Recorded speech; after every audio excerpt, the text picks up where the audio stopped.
sisuubira nti Bobi Wine yabadde atuuse ku level etuuka kugamba nti kati bw'oba okuba Afghanistan gikubira eddala ye yennyini oba gikubira awo wennyini waakola ki waali because nobody kicked it, no nothing. It was clearly short in one way or the other. In one way or the other. Oli ku YouTube channel Agaliwo tuula kalira emboozi egwa makerenda. Waliwo eyantumye mbawo obubaka nti abakyala mubeereeyo ne mugamba nti temwagala musajja mwavu. Era nti omusajja omwavu ayagalwa nnyina. Abasajja abaavu bantumye mbagambe nti it is okay baavu era temubaagala mubaleke for the time being. Wabula nammwe nga bwe mugamba nti omusajja omwavu talina kwagalwa. Tewali tteeka ly'olina leeta ku musajja ng'agaggawadde nti alina kwagala gw'omu. Kubanga bwe yali omwavu mwali mumwesamba kati leka ayagala abawera kubanga yazifuna zaawera. Abasiddiyo omusunsuzi ly'erinnya eryange Agaliwo gwe mukutu kwe tuli nine Mwami Obote kababuuzeeko tugambe ebigambo. Batandiza okutuma ebintu by'ekiyayi. Mwavu gye yakutumye simanyi gundi Bukenya. Ati Bukenya tomuteeka mu sikweya. Oyo asobola okweyogera oyo tema mutuma kati nko ka Bukenya. Bukenya alina by'atya okwogera. Bukenya alina by'atya okwogera. Ayagala nnyo okwogera ekyayinza okutya okukyogera. Bayira namulabye ejjo lulinna twali wano wotali ku weekend.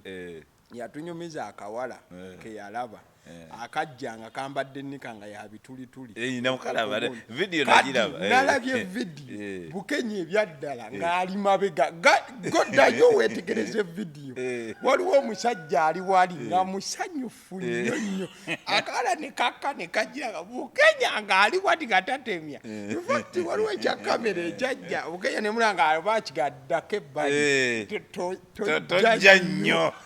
Nekakasati Bukenya. No, Bukenya talimba. Bukenya kyemumanyiiko takola ki? Talimba. Ne bwakulaba bwakusanga. Ng'olina ky'obadde okola. Kikolere ddala. Kuba abakulabye. Abatulaba muli mutya, mwasize mutya. Mukama yeebala abakuumye nga muli balamu. Nze Samuel Kalungi. Nfubutuka mu kitongole kya Zinga yaffe. Tubajjukiza nti Zinga yaffe kitongole kiyimiridde.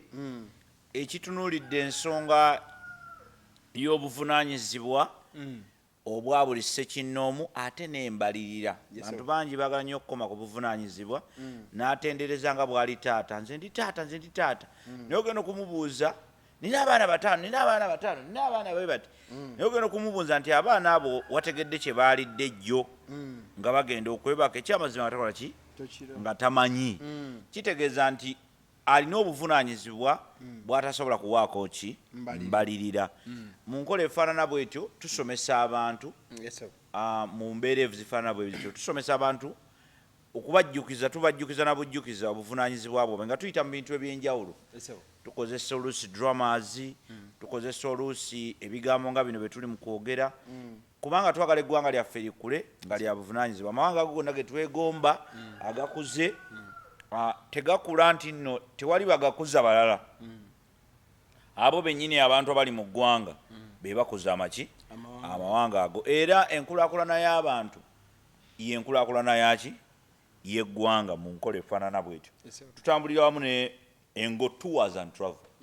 Abo bannaffe bakutambuza eggwanga lyonna buli w'oba oyagadde okutuuka bakutambuza.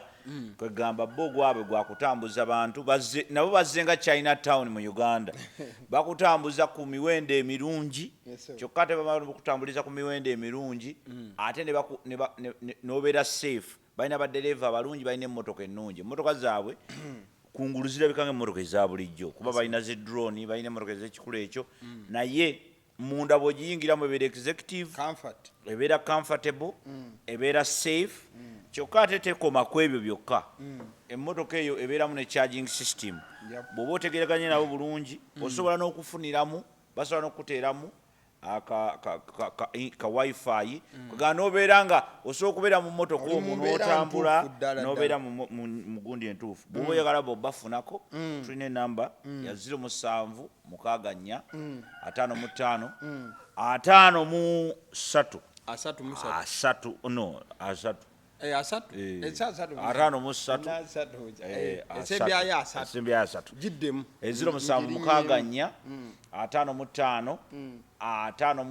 53 omayingezaako okukwata enamba ezo mumbe nga nsobola oziyisaawo mu bwangu so nga tugenze mbufu ofaananako bwe butyo mukwano gwange olunaku lwabadde lwajjo akawungeezi saawa ziba 10:12 amawulire ne gagenda maaso n'okubanga gayita nti his excellence Bobi Wine yabadde agenze maaso n'okubanga akubwa essasi oba amasasi okusinziira ku statements nga we zaadde zijja nasose kufuna statements biri emu yabadde eva wa Nubyandi yennyini ng'agamba nti president has been shot in Bulindo. Later nendaba Eddie Mutwe naye ng'akola update ng'agamba president has been shot in Bulindo.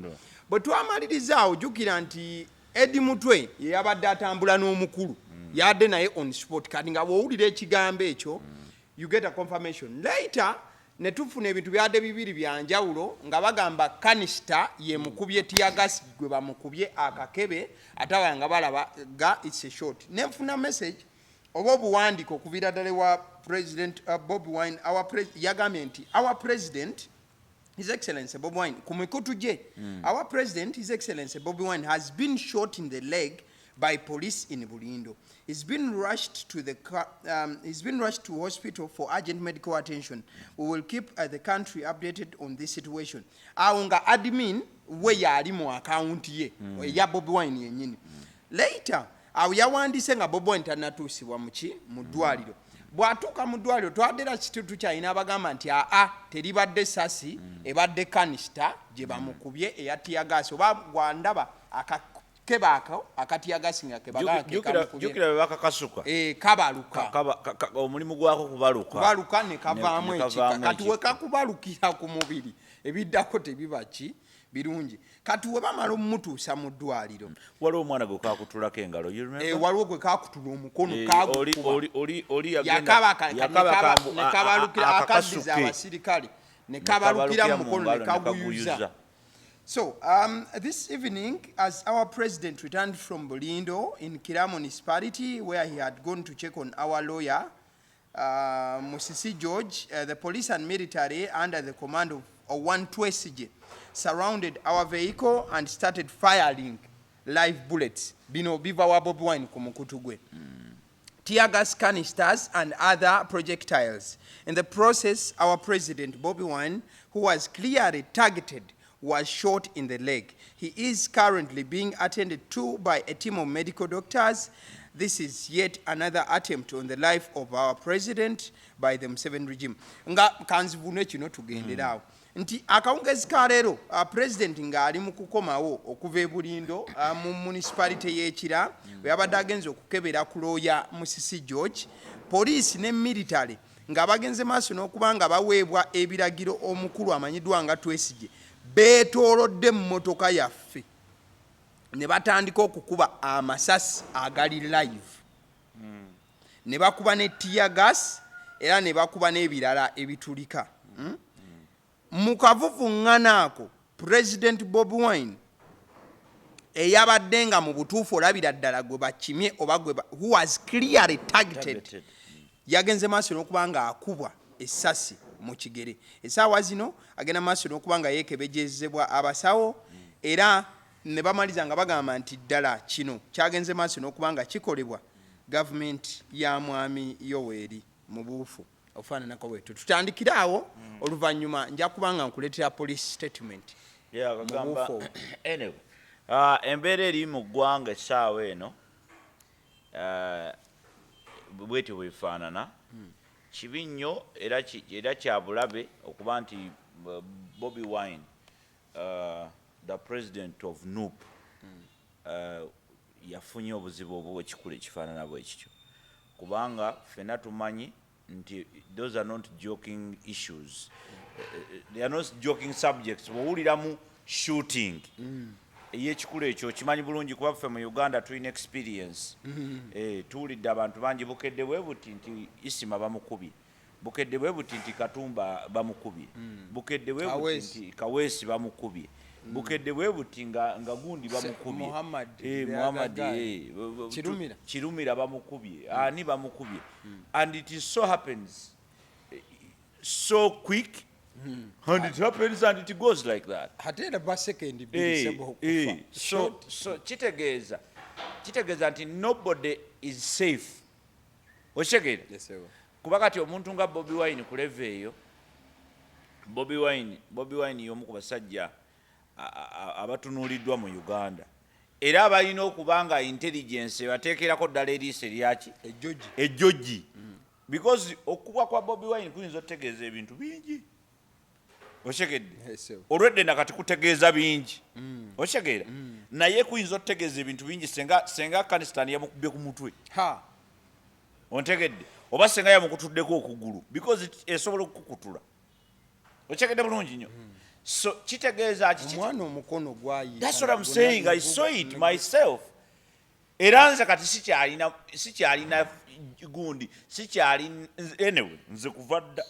Nze nakulirawo Mmengo twakulira mu biseera by'abagundi by'ababesigye. Okyegedde bulungi nnyo. Ffe nga babaayo okwekalakaasi.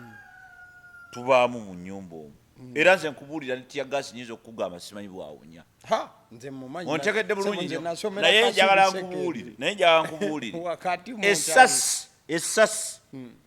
This is how respectful I am when it comes to these kind of things.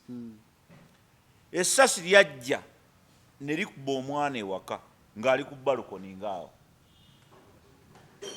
Kaana kali awo bali bakayita Jona. Kakazannya ffe tetwali tetumanyi.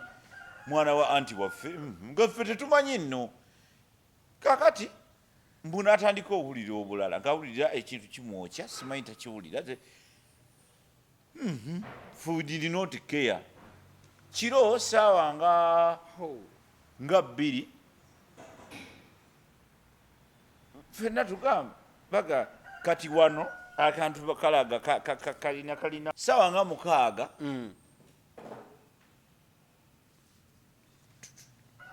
late night saawa nga mukaaga oba musanvu whatever time but late night omwana asituka agamba afa ayagala kunywa mazzi akantu wano tewamuluma naye atawulira wano ekintu kimwokya biki. Mwami ayangoyangayo awajjayo ekimotoka tugenda mu ddwaliro. Twagenda ebiseera ebyo gundi ebiseera yali tenafuuka hospital. Cardiac clinic. Gundi ne yawano ku Kampala Road case. It was case clinic. Nga tenafuuka case hospital. Yali case clinic. Gatugenda omwana nga literally omwana bagenda mukuba ebifaananyi biki nga bagamba alina essasi mu mubiri. So that is how serious it is. The operation ezigenda maaso na biki it was very strange, very extremely, kubanga tewali yawulira ku ssasi gye tubeera wala. That's what I'm trying to say. Nobody can be safe. Was the surgery successful? It was successful. And he's still okay. He's still fine.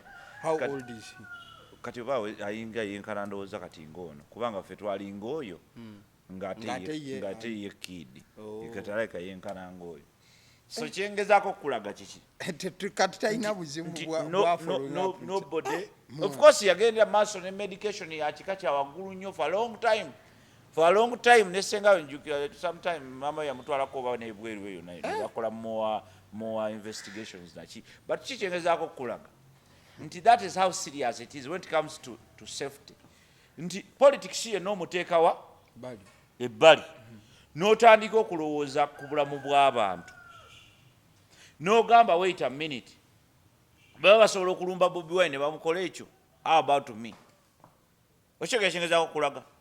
So the idea of our chovola njagadde nnyo leero twogere ku zinga yaffe n'obuvunaanyizibwa abantu obuvunaanyizibwa bubaweddemu kye tuyita responsibility and people are not accountable eyamukubye yaluwa because obukugu kyeki gwe kikwawula ku muntu owa bulijjo kuba oli munnamawulire ekyawula omusirikale ku muntu owa bulijjo kubanga ye muki musirikale era yatendekebwa kuba musirikale bamugamba nti masi bwebeera bweti this is how you manage this is how you control sisuubira nti Bobi Wine yabadde atuuse ku level etuuka kugamba nti kati bw'oba okuba Afghanistan gikubire eddala ye yennyini oba gikube awo wennyini wakola ki waali because nobody kicked it, no nothing. It was clearly short in act. one way or the other. In one way or the other. So for me personally, era njagala kusaasira abannuupu ne president waabwe era tusaba Katonda ayambe awone alemena kuba na damage kugulu nga bagambye nti tafunye damage kubanza Afghanistan njimanyi nagirabako ng'omwana oli they're saying he was shot. That's what I'm saying. Kakati ebyo tugenda nabyo bitukako, but for now tusobola tutunulira safety obulamu bw'omuntu n'engeri gye bukwatibwamu mu Uganda. Nze I'm not looking at Bobi Wine as a person, but the general the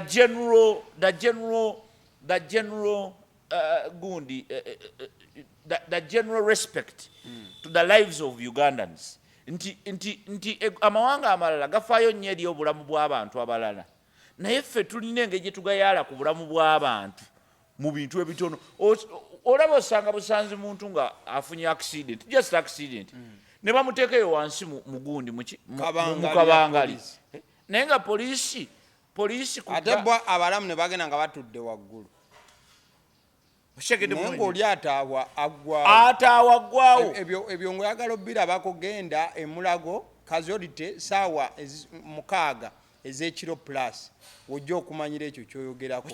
Nali mbaddeyo for 2 days mu ward ya accident saawa kasita ziwera 6 ogw'ekiro. Accident zibaawo nnyo ekiro ate ziba mbi lwansonga bahiting and run. Kati buli gwe singa otomerwa obudde nga bususe 5 ez'ekiro oba olabye ennyo because akukuba tebaamukola ki amulaba.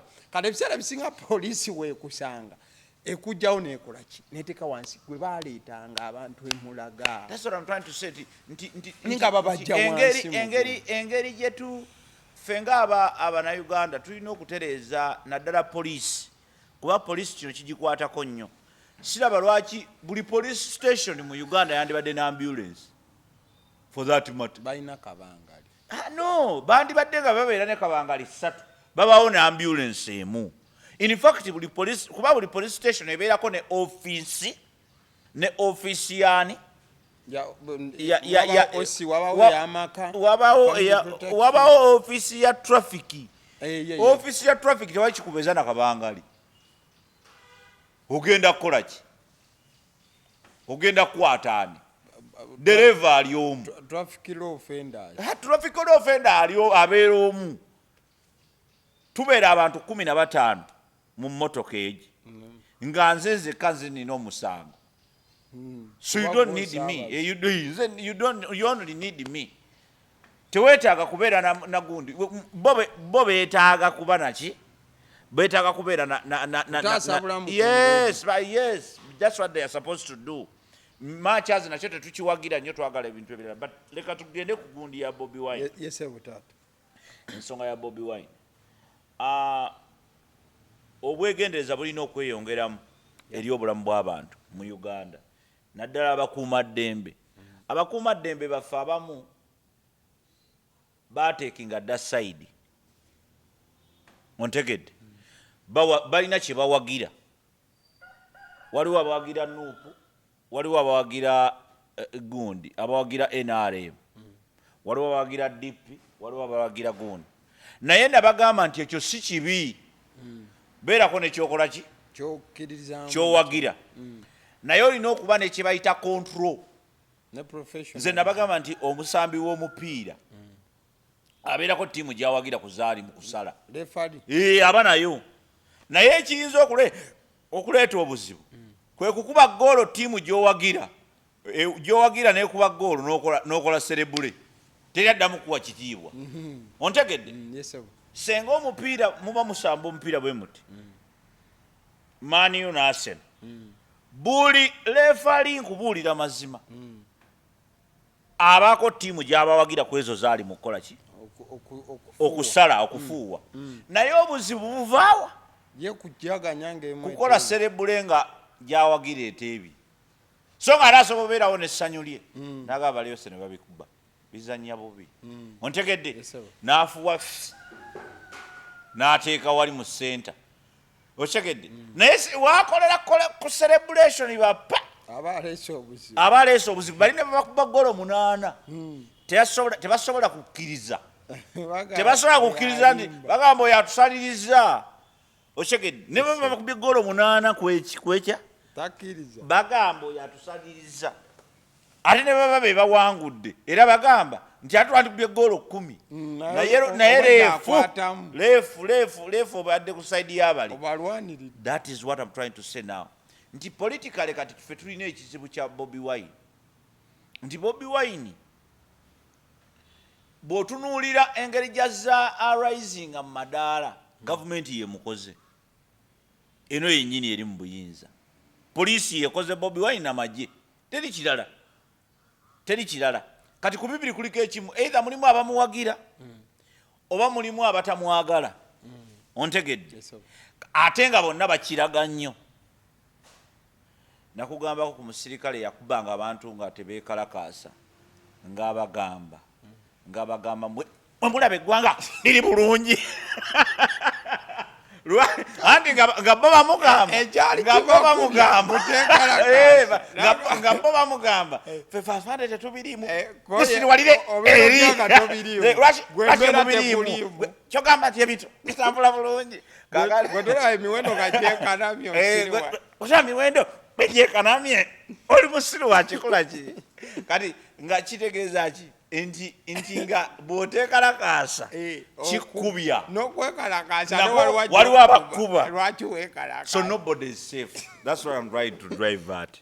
Nti abali ku side eno n'abali ku side eri tewali ali safe so nga ate twandibadde twagala kubaira buli muntu ng'ali ki ng'ali safe wachekere bulungi so kino ekyabaddewo yesterday it was a clear sign of negligence and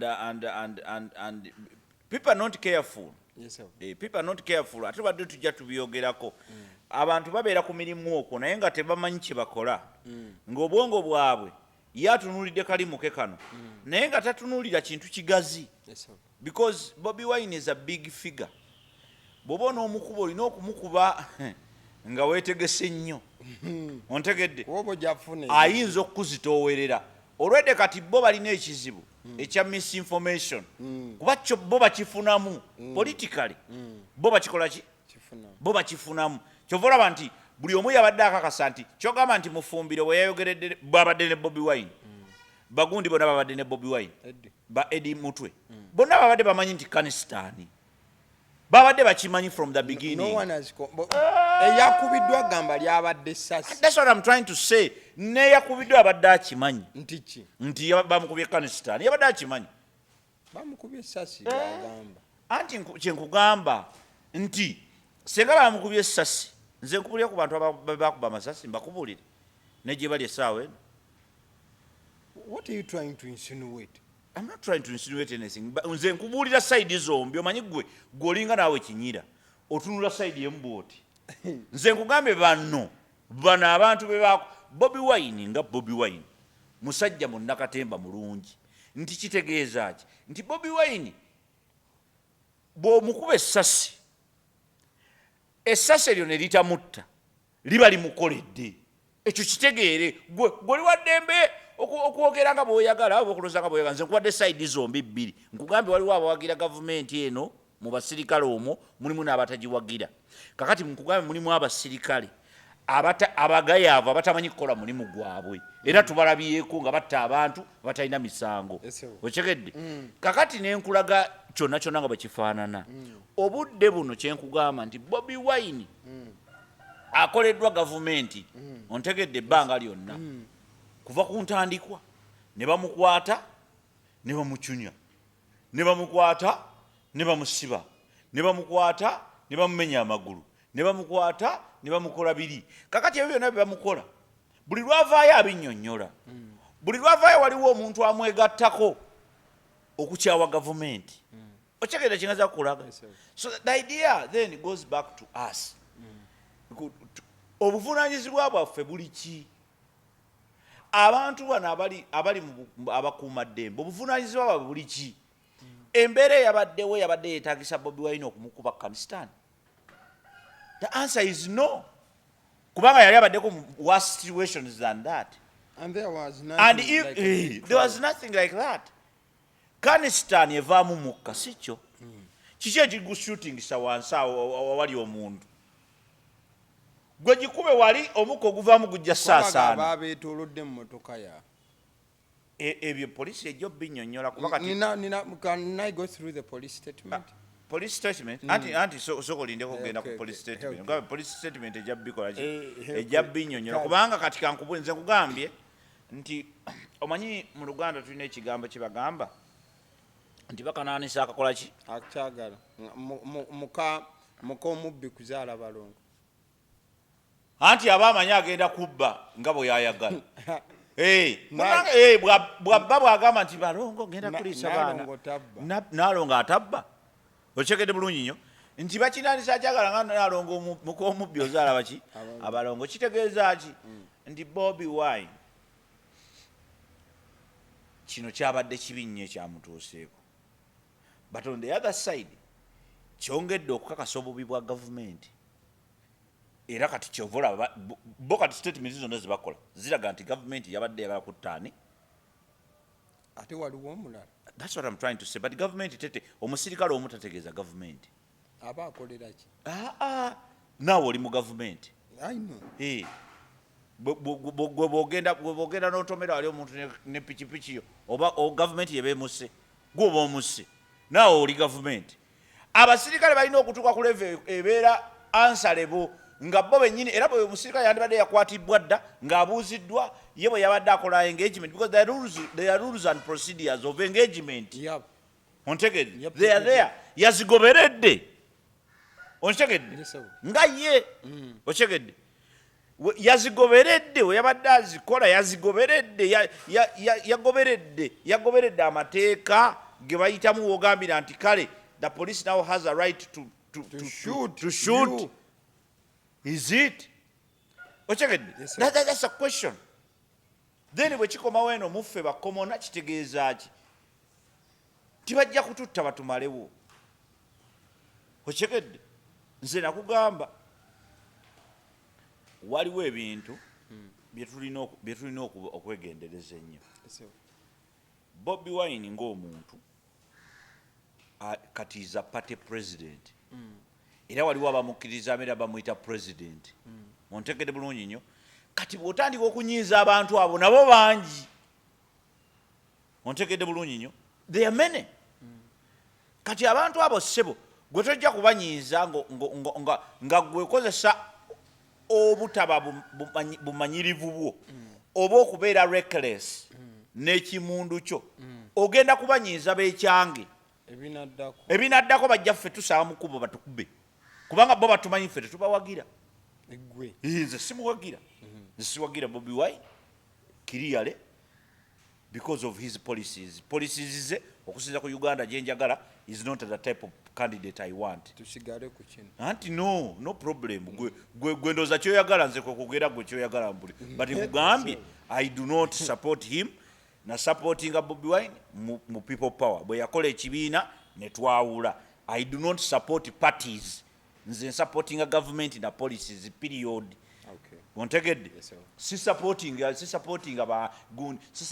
bibiina by'obufuzi it was a scam engeri gye yajja mu Uganda nabikunnyonnyola dde ebyo kubanga byo byonna bye mulimu ebyo ebibiina by'Abafalansa n'Abazungu tebirina we biyambira ggwanga kukula tebirina NRM ebadde wano emyaka 4 senga mukaaba so the idea ate leka nkubuulire ebibiina tebirina gwe byali bimekinze ebibiina bitta bussi bantu njagala nkubuulire ti ne Museveni yennyini atufugidde emyaka 4 gaatufugidde teyava mu kibiina Museveni yajja yekka ng'omuntu ekibiina akikoze wano jjo juzi nga mukulembeze yali UPM anti ne bamukuba akalulu ekibiina tekina kisobola kukolera kankubuulire because ekibiina is interests okyegedde ono aba akyagala oli takyagala olwedde kya divide and rule kyekibiina eggwanga nga linaakyuka musooka kwegatta waki wamu kati nupu yali ezze I mean people power yali ezze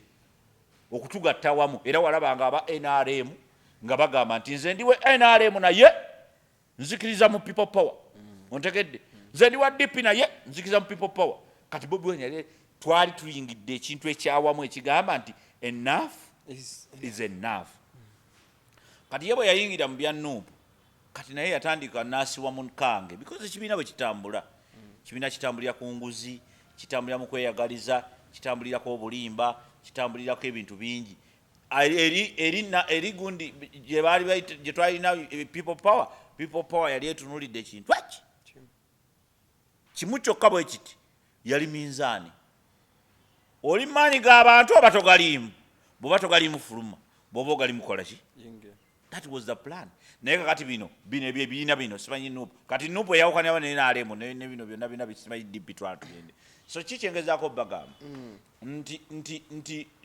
kiriyale ekyakoleddwa ebulindo kyabadde kibi police must be answerable to that kale mu kugamba nti police must be answerable it was answerable indeed mu step esooka tugambe yakoze statement Uganda Police agamba statement on alleged shooting of Mr. Kyagulanyi Robert Sentamu today 3rd September 2024 Honorable Kyagulanyi Robert was invited by Mr. George Musisi, a lawyer, to a Thanksgiving ceremony in Bulindo, Kira Municipality, Wakiso District.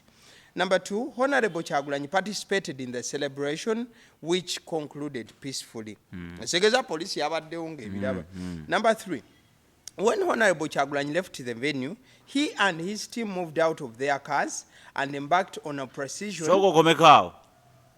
Statement yeri wasobodo gisoma yagambye nti abasajja batwetoolodde. Now who is fooling you?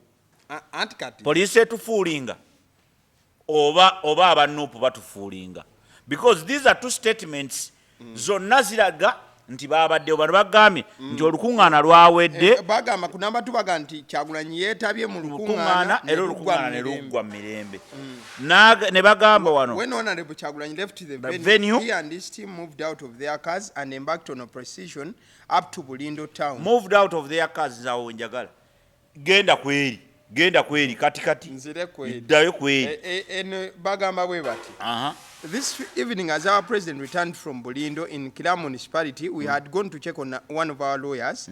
The police and military, under the command of one Twesige, surrounded our vehicles and started firing live bullets. Who is fooling who?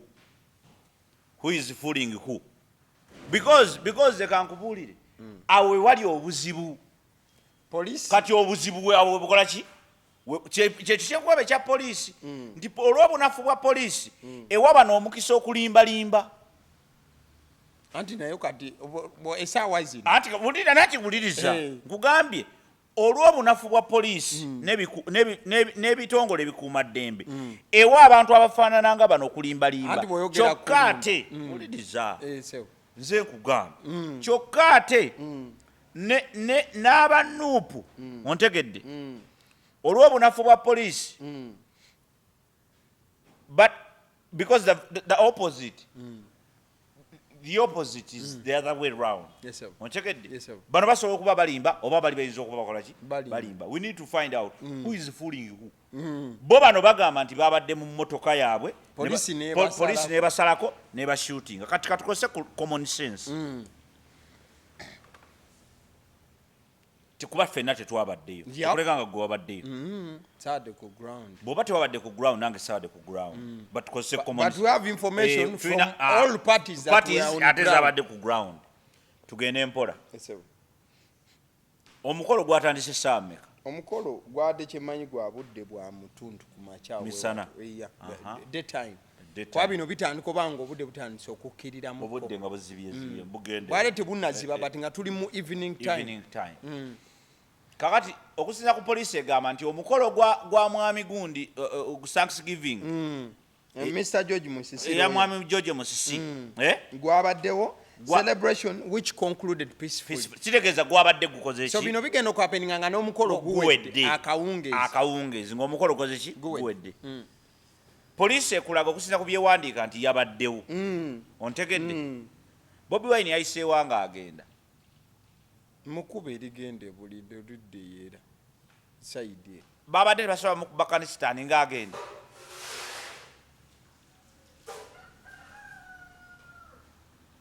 Couldn't they shoot him ng'agenda if they didn't want him to be part of that?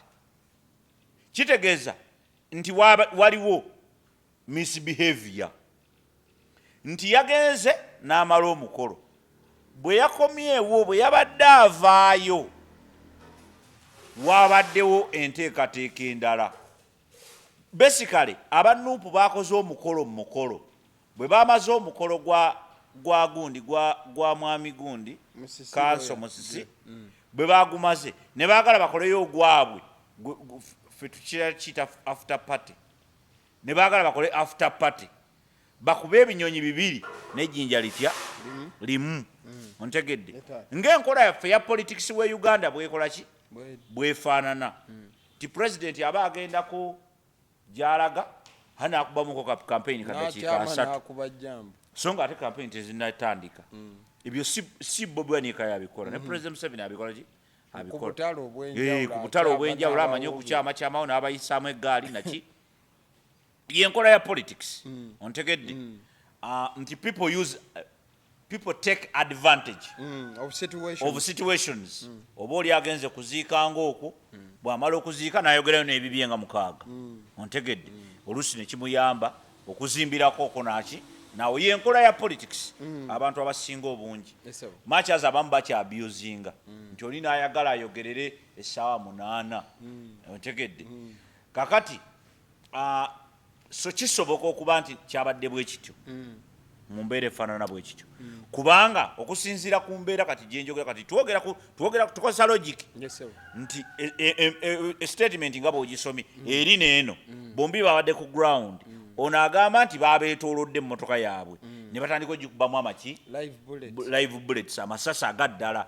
Okyegedde bwe bamaze ogikuba emmotoka etwagala okirabako bwefaanana obudde buno gye bakubyemu amasasi kuba bagyetoolodde bwe bagyetoolodde batandika ogikuba. Kitegeeza tebasobola kubanga bagyetoolodde ate ne bakuba muki mu bbanga bagyetoolodde ne bagikubamu amasasi ng'okusinza statement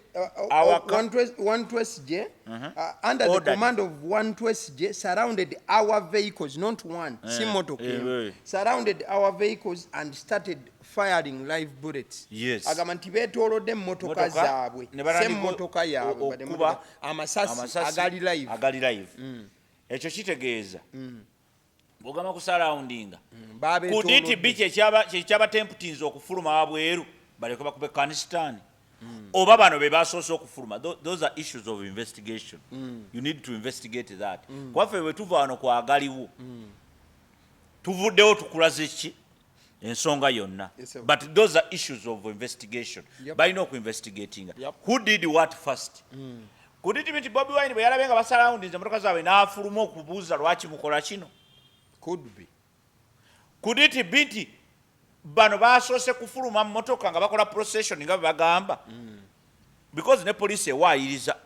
I do not nze mmanyi bulungi police mu kuwaayiriza kati kankubulire teriyo kitongole kiwaayiriza nga police ate yalina oli Chad teri kitongole kati nno kankubulire police yo yennyini ewaayiriza naye n'omuntu yennyini omuntu wa police nga is a police personnel olaba bano abeewaffe anti akukwata bw'ati ne mugenda tukaali ng'obadde n'enjaga mugenda tuka ku poliisi ng'obadde n'enjaga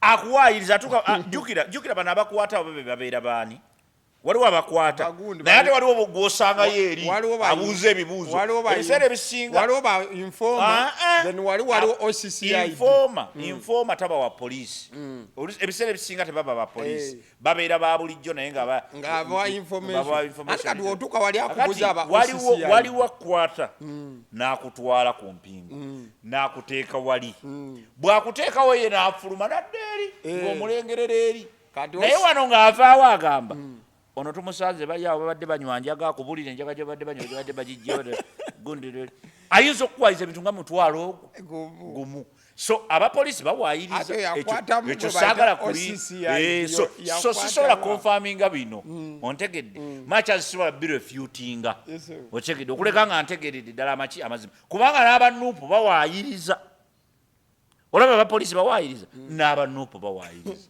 nkubuulira mazima because nabo baali bawaayiriza kubanga already saawa eno gundi abanuupu sebo bawaayiriza nga yakutteko kuwaayiriza kubanga bo baba nabo serious ng'ensonga kubanga Bonna gavumenti politics ono kasaayingiramu ebibiina abawaawini ontegedde politics waawini naturally politics waawini and the winner takes it all ontegedde kyova olaba nti bo kati wano waliwo abakubbe mu ngalo ye bati ati eyo vibe kati oli abuuza bubuuza Bobi Wine ali bulungi teyafudde nti baasi President waffe badde bagenda kumutta ekigendererwa twakitegedde babadde bagenda kumutta kigendererwa kyabadde kumutta kubanga era babadde basoomutta omusajja yazze n'amushootinga bwati naye the idea is kusudia ekyo kyongera mu vibe mu lutalo lw'okulwanira obuyinza kyokolaba nti nze kyenkomyako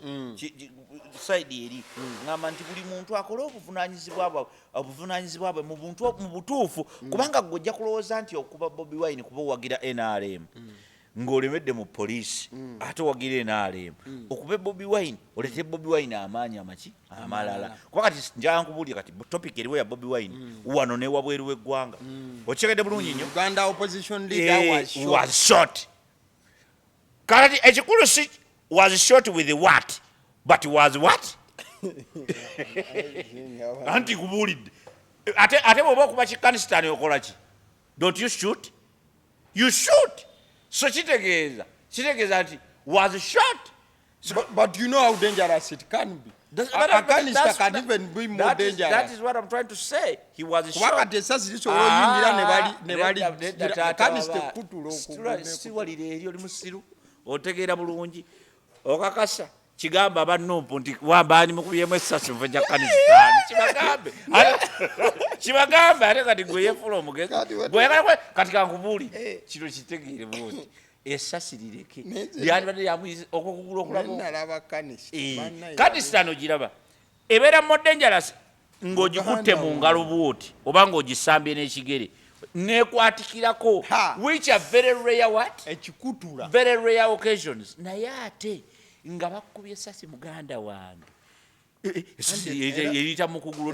bagenda kukola operation one police egattako however the police Kazan embarked on a procession up to Bulindo town however the police advised against it despite their guidance he insisted on proceeding and closing the road leading to police intervention to prevent the procession then number 4 police ebantuufu jukira police jukirayo police ogwayo omukulu gwakulaba nti ekuuma abantu n'ebyabo number 4 during the ensuing altercation it is alleged that he sustained injuries police officers on site claim he stumbled while getting into his vehicle causing the injury whereas Honorable Kyagulanyi and his team assert that he was shot. Kati police bichibiro police kajinyonyole mu Luganda ne police ya Uganda kinama jinyoya police ya kiwandiise bono maliriza zengera kuwa conclusion y'ekyo ekintu police yawandiise bweti bwemanziza mu Luganda yagambye nti wakati mu kutaataagana okwabadde nga tugezaako okuyimiriza mwami Bobi Wine kigambibwa nti yafunye ebisago abasirikale ababaddewo bagamba nti yatagadde ng'ayingira mu mmotoka osegeera ndoza n'alinya ku kanistan. Police officers on site claimed he stumbled while getting in his vehicle. Nti nekimuleetera ofuna ebisago wabula ate yewonayo Kyagulanyi ne ttiimu ye bagamba yakubiddwa amasasi. Poliisi bwetyo bwe yakoze eki bwe yawandiise. Number 5, an investigation will be conducted to clarify the facts. I think that would be Number 6, he was taken to Najim Medical Center in Bulindo for first aid. Number 7, the police will investigate the alleged shooting and any related incident. So your police charge it alleged shooting. At the same time, police yaganyo bikirize gamba nti Bobi Wine yatagadde butagazi mukubanga ayingire emmotoka mbu nafuna ebisago. Police bwegamba. Ani yayuziza empale ya Bobi? No, and when someone is shot, ngayambadde automatically bayuza ekyo kyaba. Sembali manyi kiri kye bashootinze kye kyaji kubena kijuza. Bayino jiuza. Oba if they have ofunye injury y'amaanyi. Kapale kabade kalungi poliisi ekagule kuba yevunaanyizibwa. So ekyo kikulu. So anyway, okusinziira ku byogeddwa poliisi ate Kasanku gambye nze poliisi njimanyi mu kuwaayiriza naye ate mmanyi bulungi n'abanuupu bawaayiriza abo babiri mu kuwaayiriza kakati omuwuttanyi n'omugundi beeguddeko. Poliisi erimba. Poliisi kubulire nti ekimu kukisookera ddala okubeera mu poliisi balimba nnyo. Nze omusajja wa poliisi yali ampaayirizaako, so I know bulungi nnyo yala ne mutunuulira bwenti n'amaaso ga ne mutunuulira so mmanyi bulungi abapoliisi bawaayiriza naye ate n'abanuupu nga bakusazeeko ekigambo tolina gy'okyejjirako. Abo babiri kakati beeguddeko babiri bano bombi balina obulimba ekituufu weekiri naye bombi bali mu kulimba. Abapoliisi bali mu kugezaako ku protectinga image yaabwe, abanuupu bali mu kugezaako kulaga nti nno nammwe mukirabeko basajja baagala tutta. Kati ebintu ebibiri byombi bya bulimba. Poliisi erimba mbu oli yatagadde n'abanga ayingira emmotoka n'afuna injury. They should investigate it. Bulijjo talinnya mmotoka ye, bulijjo emmotoka ye tagirinnya. Abamanyi n'okwewuuba ku mmotoka waggulu mu bbanga bwe bati ogamba otya mbuleero bulijjo olaba yalinnya booda. Ojjukira booda gye yalinnya n'agituulako bwati akire wamukwatidde emabega waaki. Olaba yalinnya booda ne bamuvuga kwegyo emisinde n'atafuna injury. Agifuna leero ng'ayingira emmotoka ye. Stop fooling us. Ekyo kya bulimba. Tasobola kubanga ekyo awe kyavudde. Kati whatever happened. Negwe ky'oba omanya yafunye injury mu kavuvuŋŋana awo nga kavudde ku poliisi. Ontegedde? Kaakati ne wano nabano kkiriza obagaana bakoze procession. Bana bomba manyi bakoze procession. Kati bombi babadde mu musango bakoze ensobi. Poliisi ne bano. Ontegedde bombi bakoze ki? Omusango. Kati ffe ekyo kituzaayo ku buvunaanyizibwa bwaffe ng'abantu nti nga gwe tonaba kufuuka wa poliisi obeera muki? Obeera muntu. Era bw'ojjamu engoye wali obeera muntu wa bulijjo. Kyokka ate naawe nga tonayambala kabereetiko okegedde tonnagamba nti nze ndi wanuupu oba weenaalemu oba waki obeera muki? Muntu. Obuvunaanyizibwa bwo kukola ekyo ky'olina okukola mu butuufu bwakyo. Okegedde bulungi nnyo ogoberera amaki? Amateeka. Kubanga gwe kkiriza obagaana obulamu tebuba na spare. Ekyo kigamba boss you eyeeyisanga alowooza nti nno nti poliisi tesobola kukuba. Ontegedde? Ate naawe owa poliisi alowooza nti nze oli bwakola ensobi nsobola omukuba. Okegedde? Nti wakati awo wateekwa okubaawo obuntu. Okegedde? Walina okubaawo obuntu because gwe owa poliisi bw'olowooza nti nno nze I can shoot you at whatever point. Okegedde? Kituufu amateeka gakikkiriza. Ontegedde? Naye ate obuntu. Okegedde? Humanity first. Because duli nali nkikugamba wano nga bano boogera ku bino simanyi olutobazi simanyi entobazi ogobawo bantu ezo entobazi bw'oba ozikuuma You are keeping those intobas for the good of what? People. Hey, katatu ogobawo bantu. Kitegeeza kintu protecting as ziriye zitannaba kwatwako. Wano find a way of find a way there is a better way than okujja n'obamenya n'ebintu bya n'obisuula n'obaleetera pressure. Onchekede bulungi nnyo. So kikyengezaako okugamba nti mwaba kuuma ddembe authorities ez'enjawulo KCCA n'ebigenderako. Abantu mwenna abalowooza nti mulina obuyinza. Mulina okuba careful nga mu executing your duties. Because as you're doing your duties, you're going to hurt other people. Kyokka na mwenyini mwe abali ku side eno eyaba civilian ngaffe oli mu politics oli mu gundi, you must be fair to yourself. Kuba bulamu tebuba na spare.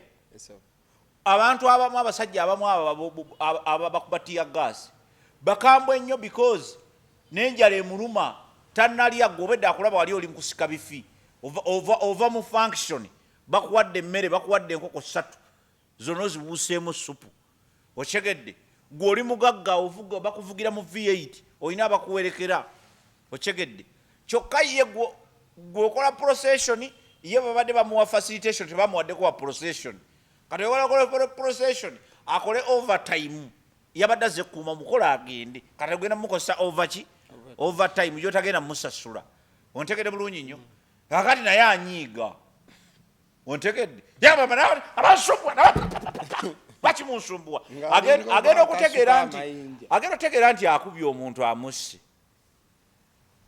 ng'atunula bw'ati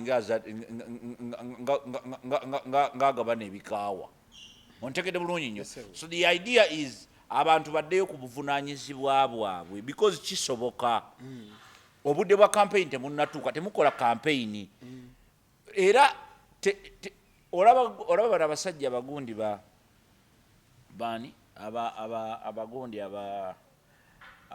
waliwo abasajja abamu bentandise okulaba bakoze ebipande babiwanise ku mamotoka okulonda kwa mwaka guli namulabye ontegedde mukambwemu ontegedde ajjuza muno naye awandise ebipande everywhere nalabye ayina ne ttiimu ssebo oleeta obuzibu obumotoka bwonna buliko ye ontegedde bulungi. So enkola ey'ekikulu ekyo kati nno oli ku ebyo kano kabaithe waliwo gwe naye je njamwogera erinnya bamuta Mr. Nsereko ojja kumulaba ngenda mukulaga nga tufuluma yakubye posita ng'alina kaadi y'ekibiina ekimu yeetaddeko mu bujjuvu nga ne kaadi abalaga nti nze njirina ng'agikutte mu ngalo ati ajja kuba oyo politics oyo politics ow'ebitege ontegedde ye politics owaki because buli lwe tubeeranga mu buntu bwaffe ngaffe abantu tulina ebitege bingi kyova olaba nti ne production ebeera yabiki yabitege kati kyekiri wano kyekiri mweno situation wano wetuli wano it is what is happening now ontegedde bapolitician si bamazima abona ba Bobi Wine si bamazima bagundi bonna si bamazima balimba ebintu ebisinga obungi banoonya byabwe kyokka ate n'abapoliisi nabo si bamazima kyokka ate n'abasawo si bamazima kyokka ate n'abalooya si bamazima kyokka ate ne parliament nabo si bamazima kati weesanga we are swimming in lies okyegedde n'abaana aboogera wano kava abali mu kwogera wano abamu basasule okyegedde oli bamusasula ssente amazima temuli yadde bamusasula ssente ayogerere kino oba ayogerere kino kyovola nze nakugamba nti nze soogerera kibiina soogerera kibiina soogerera muntu njogera kintu eki humanity zinga yaffe gwanga lyaffe Uganda yaffe kyekyo ontegedde bulungi nnyo ekyapeninga side eri kirina okwapeninga newa. Your last 5 minutes as we are living. Let us support ourselves. 1. 2. Let us be responsible. All of us. In whatever capacity. Totandika kulowooza nti waliwo alina okuba responsible gwe nga gonyumirwa buki bunyumirwa. Bw'obeera oli mu opposition tegeera nti anytime you can die. Era bw'obeera oli mu ruling government tegeera nti anytime you can die. So be careful oleme kufa okitegedde kubanga bw'obeera mu opposition omusirikale wa gavumenti akola ki akutta ate bw'obeera mu gundi mu gavumenti ono awagira opposition akutta ontegedde bulungi nnyo nobody is safe mubeere b'amazima to yourselves first before anybody else mubeere balamu musobole okunyumira eggwanga lino after naye bwe munaafa kale ebigambo nno bwe bityo we byagenze maaso n'okuba nti nno birabika atwongera okusabira his excellence Bobi Wine mukama agende maaso n'okuba nti embeera mwayita agimutaasa akomewo ng'ali strong ate agende maaso n'okuba nti aweereza eggwanga nyaffe Uganda mu buufu obufaananako bwe butyo anga sinava wano njagala okutegeeza ku Alsen Painters UG bano bagamba nti no bagenda maaso copyright taata tusebo mukama wange kale nga sinava wano njagala okutegeeza ku Alsen Painters UG bano bagamba bagenda maaso okuba nti no bakusiigira langi ekizimbe kyo bwe njogera ekizimbe sitegeeza kalina yokka bazisiiga wabula size zokka wabula ebizimbe ebya buli nkula kizimbe kipya kizimbe kikadde bajagenda maaso n'okuba nga bakikuwera endabika empya nga bayita mu kuba nti bakikusiigira langi olina mizigo gy'abapangisa nnyumba ya bwannannyini wonna wowulira nti oyagala ennyumba eyo egende maaso n'okuba nti esiigibwa langi ate ku bbeeyi ennungi ddala genda maaso n'okuba nti okoona kuba Alson Painters UG ku namba ya 0705 1936 oba 0705 19 36 mu buufu ofaananako bwe butyo njagala n'okutegeeza akuba naffe abasula motos bano basangibwa makindi etuuka kalenda bw'oyitawo opposite ne Africa Oil bajagenda maaso n'okuba nti nno badiringa mu bintu bya motoka oyagala kugula motoka mpya oyagala leeta motoka yo ogende maaso n'okuba nti otopinga up bakuwa endala byonna bagenda maaso okuba nti babikola kate mukateke kamu njagala okutegeeza ku Urban Bar enesangibwa namuŋona tuuka ku Orthodox small gate opposite wewali Urban Bar tugamba Roxa tubeera ne campus night era ekitegeeza olunaku olwaleero kigenda kutinta nga si kisaanikire olunaku olw'esande babeera ne kye bayita ekwatira ddala gwe kyolina omanya bw'owulira nga oyagala kufuna ku vibe kubeera wantu ewali abantu abali happy nga buli omu tolabako ayina nnaku kubeera ku campus kati otomati asi baana b'amasomero obwana bwa campus obutuuse era obusaanidde okuba nti bubeera mu pate bubeerawo ase omubuufu obufaananako bwe butyo abasiddi omusunsuzi lyerinnya eryange mbadde ne mwami Obote ebigambo n'agenda maaso okuba nti abigamba nga bw'obiwulidde genda maaso okuba nti olikinga vidiyo eno thank you so much mwebale